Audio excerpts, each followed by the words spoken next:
Burada çektiklerim değmezmiş sana, bilseydim sever miydim ben seni?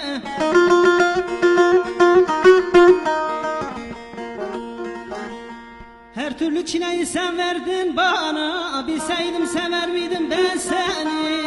Zalim ben seni, hain ben seni, soysuz ben seni.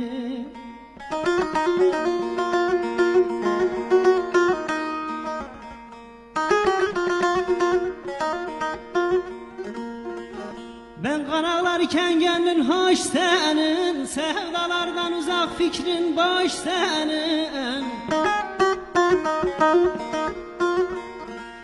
Çünkü sevemezsin, kalbin taş senin, bilseydim sever miydim ben seni?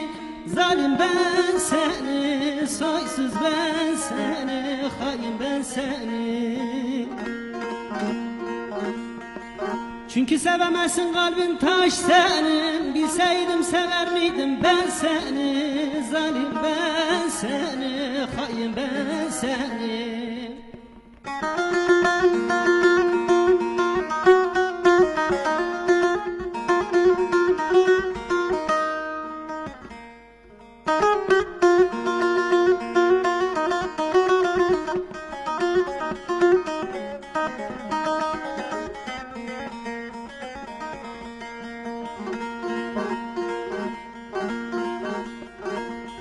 Sen oldun aklımı başımdan alan, sen oldun çileden çileye salan.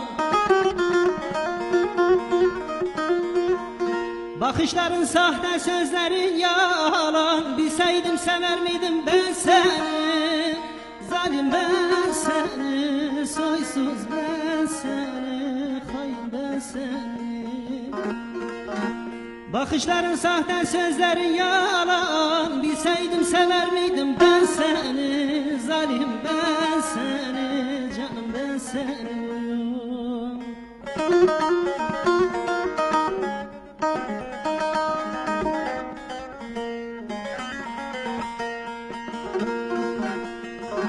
Melih aşk yolunda izlere kaldım, Melih aşk yolunda izlere kaldım, Ceylan'ı andıran gözlere kaldım. Umutlar vaat eden sözlere kaldım, bilseydim sever miydim ben seni? Zalim ben seni, hain ben seni. Umutlar vaat eden sözlere kandım, bilseydim sever miydim ben seni? Zalim ben seni.